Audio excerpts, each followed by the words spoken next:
Today we'll talk about how can you enable this sign or know how you can do that on your LinkedIn Learning app. All you have to do, just go down, click on my Learning down here, and you come to this list. So then you click on your name and come to your profile here. Go above this sign, click on it. So then you come to this list here. Then you go down. You keep going down here, and you click here on account settings. So then come to this list, you just waiting to open video here.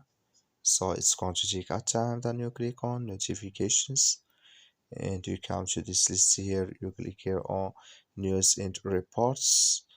So then you click here on reports and insights here, and come to this list. You come here to alert reports and insights notifications. Click in this sign.